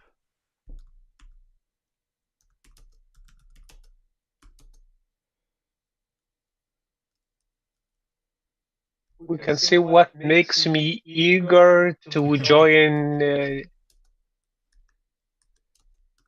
is the happiness of the people. Okay. All right, but let's start with a boring sentence. The happiness of the people enjoying themselves. What was the question? What makes you eager? Makes me eager to join the fun. And I'm just going to bring that up on the screen. Let's see. Okay. Let's move this up here and highlight it so everybody can see. We'll make it bigger. All right. Mhm. This is kind of a boring answer. The happiness of the people enjoying themselves makes me eager to join the fun. It's still a very basic sentence. It's just a subject, a verb, and a complement. It's just an extra Mhm. long subject and an extra long complement. It doesn't indicate that there's more to the story. I'm going to give you more details. It's just a fact, and it's a very band 6 sort of answer. So you want to signal that you're going to elaborate, you're going to give details. First thing is, maybe we could make the happiness of the people enjoying themselves more interesting, more band 7 like. How about Mhm. let's see, maybe something like this. I'm just copying something from ChatGPT. How about this? The light-hearted spirit among the group. See how that's a little bit more interesting? A little Mhm. bit more The band light-hearted. 7. Mhm. Mhm. It's more complex. It shows more range. The light-hearted spirit among the group makes me eager to join the fun, Mhm. right? Okay, now Alex, you were already reframing it in a more interesting way. So can you try that again? Try to restate this in a way that lets me know you're going to give me more details and I should pay attention. Okay, what makes me eager to join fun is the light-hearted spirit among the group makes me eager to join the. Oh, try That's again. repetition. Yeah, That's yeah. repetition. What? That's repetition. Try again. Okay. The light-hearted spirit among the group makes me eager to join the fun. The light-hearted What? spirit among the group makes me eager to join the fun. Perfect. What is another way that you can say that? Can you reverse it? Okay, what makes me eager to join the fun is the light-hearted spirit among the group.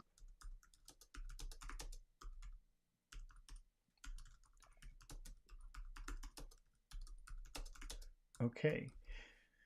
So this is two ways to signal, hey, I'm going to give you more details. I'm going to really elaborate this and make this an interesting story, so pay attention. That's the difference. Is that pretty clear? Okay.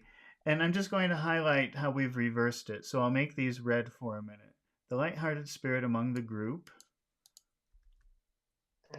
makes me eager to join in the fun. So we'll highlight this in red. I know you can't see it right now, but give me a minute. What makes me eager to join the group? Oh, to join the fun. To join the gun. To join the fun. And we'll highlight that.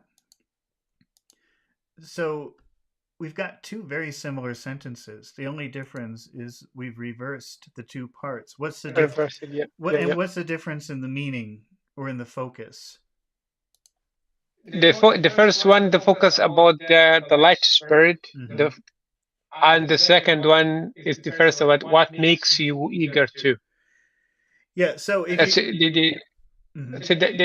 sorry for interrupting you. The first one is related to the group themselves, the fun I can see it in the group. The second one is it's about me. I want to have a fun. Yeah, you're right. You're right. But what follows, it could be the same answer. It's just a very very small difference between number one and number two. Is just that maybe the thing that you love the most is the lighthearted spirit, and in number two, maybe the thing that you love the most is you want to participate. Does that make sense? How would you finish that sentence? Like if we wanted to put because here, how would you finish it?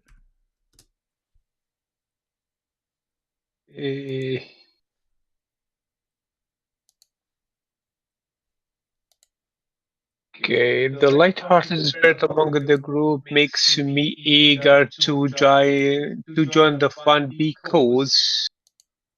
Okay. What we can say is happiness is what we call it infectious, like infectious. Oh, happiness that would is be very good because happiness is infectious. Is that what you said? Infectious? I'll tell you something. I shaved my head. You did? And I think I lost everything. Oh, it's not coming back?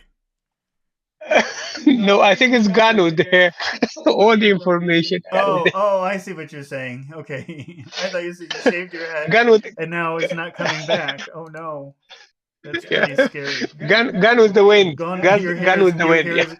Your hair and all of your ideas are gone with your hair. Gone with the hair. Gone with the hair. Yeah. Okay.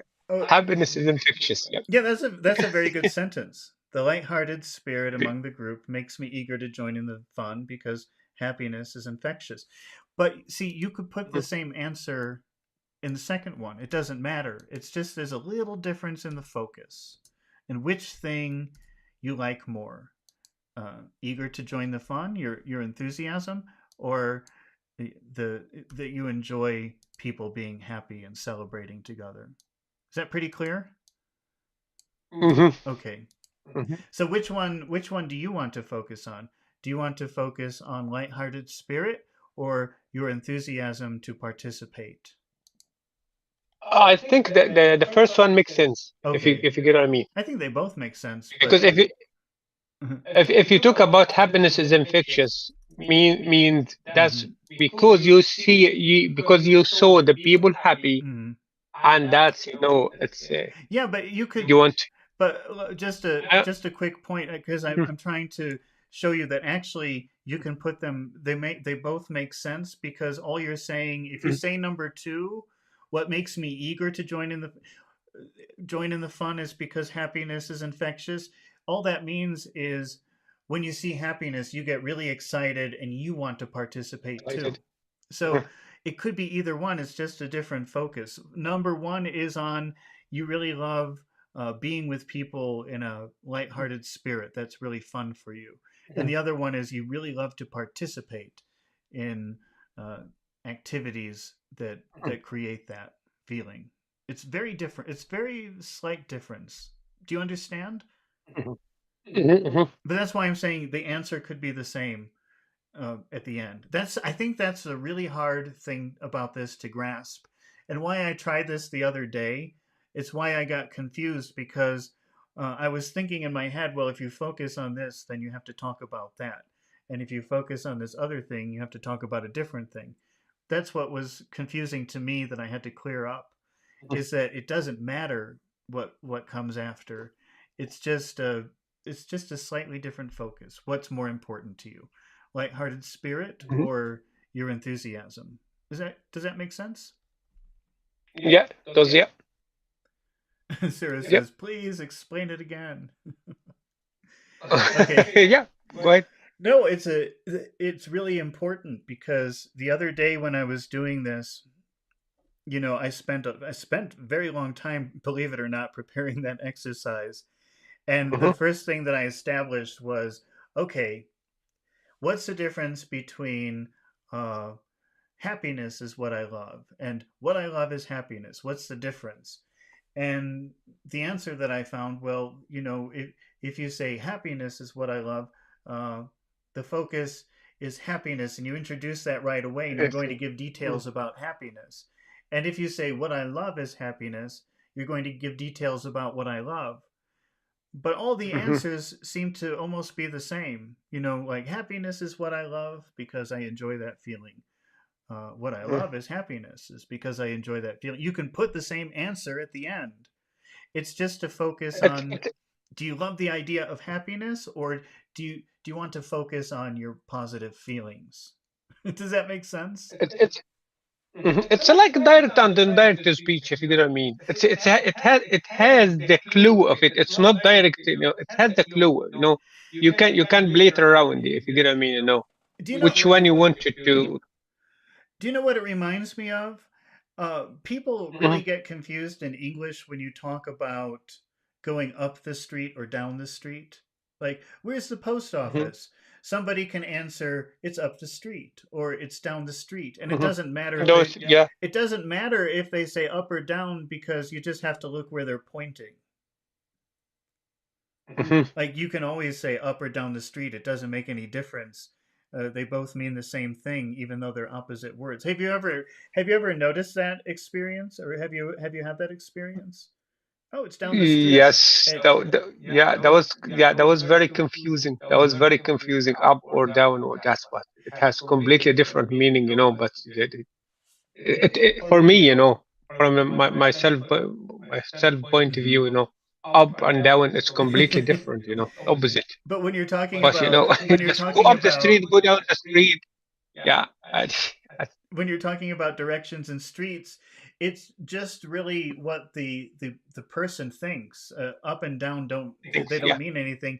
It's just maybe to them left is up and right is down, or down is right and left is up. It doesn't matter. It just means follow my finger. Mhm. It's up the street. So, and that's, I think, the same thing here. There's just two different perspectives, but the answer behind it could still be the same. It could be different, but they could be the same, and they often are the same. It's just to Mhm. focus on, do you want to focus on I'm eager, or do you want to focus on the light-hearted Focus about spirit? That's the it. heart, the light-hearted spirit. Okay, so let's see. So now we have to identify the important words in our phrases. Let's start by, so which one, Alex? Light-hearted spirit or eager? What's your perspective? Sorry, I changed my mind. I'll go for the second So one. you prefer the second one. Just you want to Yeah, focus on your makes sense. enthusiasm to participate. Yeah, yeah, Okay. makes sense. Yeah. All right. That's the only difference. So Mhm. let's try to break this down into phrases. How many phrases can you see? Yeah. 3. Okay, tell me what is the first phrase? What makes me eager to join the fun? Okay, First one. okay, what makes me eager to join the fun? Let's just separate that. Yeah. And what is the second phrase? It's the light-hearted spirit among group, Okay. and then because happiness is infectious. Okay. Esteban says, could I utilize engaging instead of infectious? First of all, Esteban, it's not infections. That's a bad thing that you get in your body. Infectious. No, infectious is completely different. Yeah. Infectious is like contagious, meaning everybody. Contagious, yeah. It spreads everywhere. So you could say that happiness is contagious, but contagious is a very negative word. I wouldn't do that unless you hate happiness and you don't want it to spread. Okay. But you could use infectious, engaging. I wouldn't use engaging. Engaging, yeah. I don't think that fits. Happiness is engaging. It's possibly true, but it sounds a little bit weird. Do you know, it's funny that I would say that happiness and infectious are actually co-locations. They go together all the time. Catching. Go ahead, Alex. What? All the feeling, like, it's infectious. The feeling, sadness. Yeah. If you feel down, it's infectious. It's related to feeling. It's infectious. Yeah, you're right about that. You get what I mean? Laughter is infectious. Laughter is infectious. Yeah. Yawns are very infectious. Mm-hmm. Yeah, so I think stick with infectious. Although catching would be the concept of catch. Catchy, possibly. You could say happiness is catchy. It sounds a little bit weird. I don't think that I would say it, but it wouldn't be wrong to say, if you use the adjective form, you could say adjective is catchy, which means it's easy for people to take. That could work. Catchy. Yep. Usually you use catchy for music, catchy song or catchy slogan, but you can use it for emotions, I think.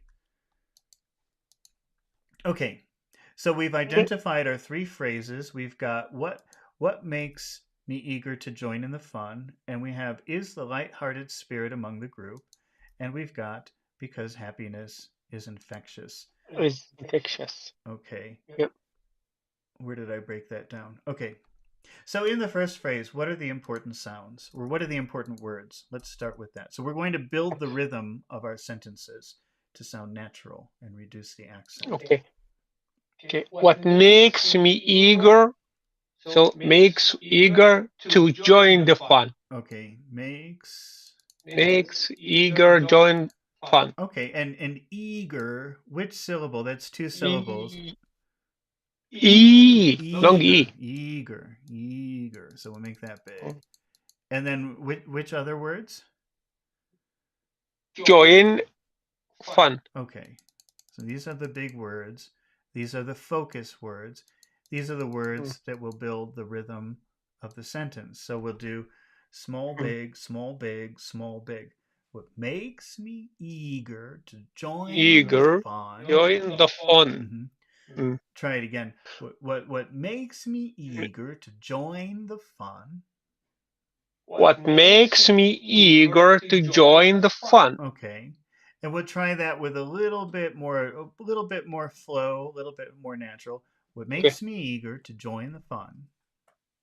What makes me eager to join the fun? Here's natural. What makes me eager to join the fun? What makes me eager to join the fun? Okay. And then let's take a look at the next sentence. What are the important words in that phrase? Light-hearted is the light-hearted spirit among the group. Okay. So light-hearted, the spirit among the group. Okay, so let's start with light-hearted. That's two words together. So which word should be light? Okay. Light-hearted. Light-hearted, yeah. Light-hearted. Light-hearted. Light-hearted. How about the word spirit? Which word will get all the emphasis? Or which Spirit. Spirit. Spirit. spear, It's spear, spirit. Spirit. Yeah. spear, spear, spirit, Spirit. Yeah. spirit. Mm. So we The have, first syllable. Yeah. Spirit. and Mhm. how about among? Among, Among. Among. among, Among. among, Among. among, Among. and group. Grew. Ooh. Grew. Group. Group. It's just one syllable, so it's the whole word that we'll say. Mhm. Long. Ooh. Yeah. Long. Ooh. Grew. So let's just look at the how that sounds. Spirit. Spirit. Can you say spirit? Spirit. Spirita. Spirit. Spirit among. Spirit among. Spirit among the. Spirit among the. Spirit among the group. Spirit among the group. Light-hearted spirit among the group. Light-hearted spirit among the group. Is the light-hearted spirit among the group. Is the light-hearted spirit among the group. What makes me eager to join the fun is the light-hearted spirit among the group. What makes me eager to join the fun is the light-hearted spirit among the group. Okay. And then let's take a look at the final phrase. What are the important words? Because happiness is infectious. Okay. But I think we'll put a bit of stress on because as well. Okay. Because Now, is it happiness or happiness? happiness. Yeah, again. Sorry. Happiness. Yeah. Happiness. Try Yeah. again because Can we make exception? Like for the Egyptian, only for the Egyptian we no, allow to you get no Egyptian pronounce it. pass. Yeah, You yeah, want the good Egyptian exception. pass. It doesn't work. Puh. Yeah, Okay, that's that. Sarah's saying, why do we hyphenate lighthearted? You know that words. It's You know what happens sorry. is that sometimes two words just naturally come together, and people find that they say the two words all the time, and suddenly it becomes like one idea. When that happens, it starts like two separate words. But as people get more used to it, it becomes one phrase that is hyphenated. And if it becomes super common, it just becomes two words together like one word. So it depends on where the process is. And it's really confusing because, some people will hyphenate lighthearted, maybe not. It's really weird. It's a really kind of confusing thing. But words that are so common, or those two words together that are so common, just become like one word. And words that are in the process of becoming extremely common become hyphenated.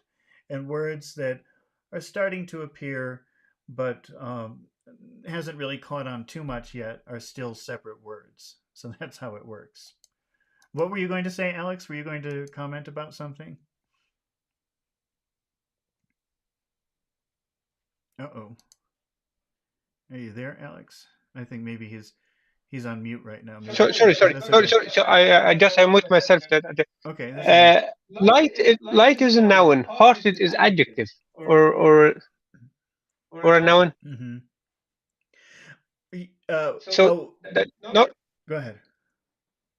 sorry. So that normally when they join the noun with adjective or something like that, put the hyphen. Or am I right or am I confusing myself? I don't know that I've never heard that, but maybe it's true. I probably just haven't seen it. But my Uh, my understanding is that these things evolve, and at first it becomes a little bit common, and people you see those two words together all the time, but there's no hyphen. They're two separate words. But as more and more people start using them together all the time, it becomes a hyphenated phrase. And when it becomes super common, it just becomes one big word. That's my understanding of how I that works. yeah, you're right. I studied a lesson about that before, because I can't remember it. That's how to join noun with Mhm. adjective, the two nouns together, and with a long story, like. Yeah, I mean, it could be But yeah, there could be rules that you're quoting, but I just don't know them. But to me, no, no, that's no. the reason. So Mhm. again, I would rather act stupid and be surprised if I was No, right no, no, than give an no, answer no, that I don't know if it's true. you're right. You're right, 100%.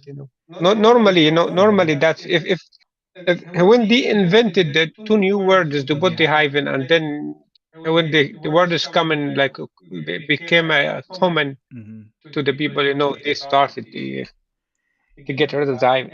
That's 100%. But that what I tried to explain was Hmm. how they invented it first at the beginning. When they Oh. joined a noun with adjective to put the hyphen, and then after that it became like a normal word. It's not a new word because Hmm. that's one is not and wasn't an existed word before. It's like a new word add to the dictionary. If you get what I mean, Yeah, well, it's like an it's anything like invented. it's like bathroom. I mean, I don't know if this is true, but maybe you could imagine when they first started using that phrase, it was two separate ideas together as two words, bath, room. So when they first started using it, it was two separate words. But as it became very common, it became hyphenated because it seems like they always go together. And then it became so common it just became one word. And it doesn't matter if it's a noun or an adjective or whatever. It's just sort of an evolution of a word. Uh-huh. And it gets confusing because people don't know when to put a hyphen and when not to. So I think it's good to always check maybe. I don't know if there's a rule Yeah, that you can quote for that. Okay, but let go ahead. Were you going to say something? that was a long time ago. I studied a lesson about that one, but I can't remember it. Actually, I might go back to find out. Yeah, maybe I'll check I'll and go see back. also if I can find some kind of rules. Mm. But that's the only If one you I want to have. check, if you want to check it, you can check down in BBC Uh-huh. Learning English. They have a lesson on this one. I'm addicted to They have a. a very. I'm just addicted to AI now. So I just ask ChatGPT Oh everything. yeah, yeah, yeah. Okay, so let's find the rhythm of this final phrase. Okay, which Yes. it and I think maybe we'll finish here for today because things went a little bit weird in this video, but I think maybe we'll finish. No problem. Uh, so what No, would you no focus problem. on here with because happiness is Because infectious? What are the important because words? because happens. I don't know, because what makes me Okay. eager to join up was Well, you said that you wanted. because happiness. Yeah, you said that you wanted to focus on, and I think that's okay. I think we'll do it two ways. Okay, first we'll do it Mhm, focused, and then we'll do it unfocused. mhm. How about what are Okay, the other important words? because happiness infectious. Happiness and infectious. Happiness. Mhm. Where's all the sound? Happy, happiness, Happiness. happinessness, Okay. happiness. All right. Mm. And how about infectious? Where's the sound? Infectious. Feck. Better be careful how I pronounce that, or I'll get in trouble with YouTube. Infectious. Feck. Feck. Infectious. Feck. Infectious. Yeah. Okay. Well, now there is a little problem here in this phrase. Can you Wow. identify any kind of problem in the phrase? Yeah, yeah, we need to pause. We need to pause Oh, between because and do we need to yeah. pause or pause? Again, pause. I, we need to pause. Yeah, Yeah, we need to pause. Yeah. pause. Oh, that's right. Okay, because English likes big, small, big, small, big, small, right? Mhm, And we don't mhm, want big, big. But you can do it, but you're going to have to pause between the mhm, two big sounds because mhm. happiness is infectious. You have to put that pause if you're going to do that. You can't put those two big Okay. sounds together like that. Can you try it like that? Because happiness is infectious. Okay. So that's one way that you can do it. You certainly can emphasize cause if you want because Mhm, happiness is infectious. mhm. Uh, so let's try that one more time in a natural way. Because happiness is infectious. Because happiness is infectious. Yeah, so there's not very much exaggerating there. Because happiness is Yeah. infectious. Because happiness is infectious. Now the other thing that you can do, and I'm sure you've seen this if you've been living in an English speaking country, is it's because it's not always emphasized. And when it isn't, Cause, it just cause because happiness is, yeah. because Cause, yeah. because happiness is infectious. Cause happiness is Yeah, infectious. and then you don't have to stop. You don't have to pause because you've got small, big, small, big, small, big. Because happiness is infectious. Cause happiness is infectious. Okay, so I'm going to read through one time in an exaggerated way, and then I'm going to read Okay. through one time in a normal way, and then I want you to try the same thing. Okay, Alex? Sure, sure. What makes me eager to join the fun is the light-hearted spirit among the group, because happiness is infectious. Okay, that's very exaggerated. Now I'll do it in a normal way.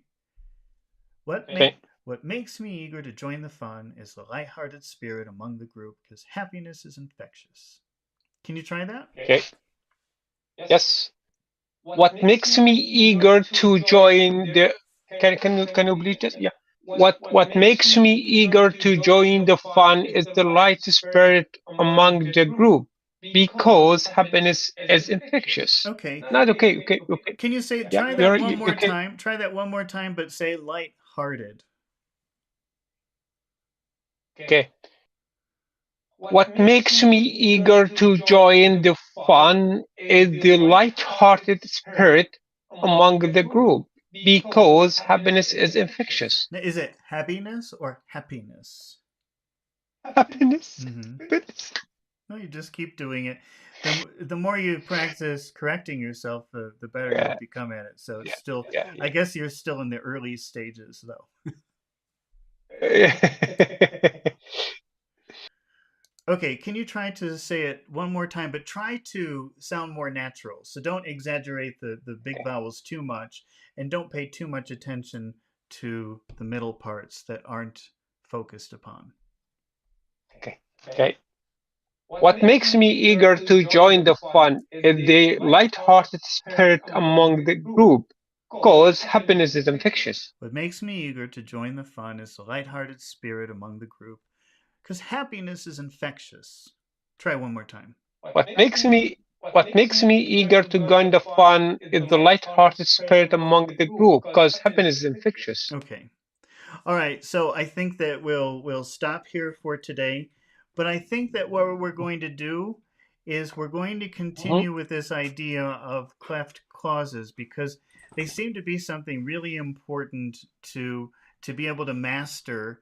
First of all, noticing what the difference is between just a simple statement like I love seeing people have fun and what I love about seeing people have fun, that sort of difference. And practicing using it with what's, where's, why's, when's, and who's. But just Mhm, going, mhm, but mhm, we have to go like really, really slowly because this is confusing sometimes even for me to to explain or show in a very clear way. But what I'm trying to show you in this video though is that you have to take simple statements and you have to give them a little bit of extra flavor to get someone's attention. Hey, I'm about to tell you a story about this thing. Pay attention. That's really important if you're trying to jump levels. Okay? So I have to mhm. check my schedule. I'm not sure about the next time, Sarah. Don't worry. It's okay that you're not here. I would always start the video assuming nobody's going to be there. So when that actually happens, I just deal with I, it. What? I checked your channel a few times early Yeah. today, but you didn't put any Yeah. advertisement or any Yeah, site yeah, for that's for the I coming actually this. I take responsibility for that. That's my fault. No, no, I no, should no, have not, scheduled it not at all. earlier, but I wasn't able to. So, and it's okay. I mean, I believe it's my fault. I started off thinking, oh, No. why did I wait until 10 minutes before to put this up? How stupid. So that's just Oh, me. that's good. So Sarah says compare inversions, cleft sentences, and fronting. Okay, we'll get there, Sarah, but we've got to go slowly. We can't talk about too many things at once. Just tell, worry about it. Yeah. But we'll figure it out. Okay, so Mhm. when I'll check my schedule and then I'll put on Discord the next time. And then Sarah, if you can join, let me know. If you can't, then I can find somebody else. So we'll figure it out. All right. All right. Well, thank you for watching. Thank you for your questions, and I'll see you next time. Okay. Thanks to you. Thanks to you. I'm very grateful, man. Bye bye. Thank you. Thanks. Thanks for the great work. Thank you.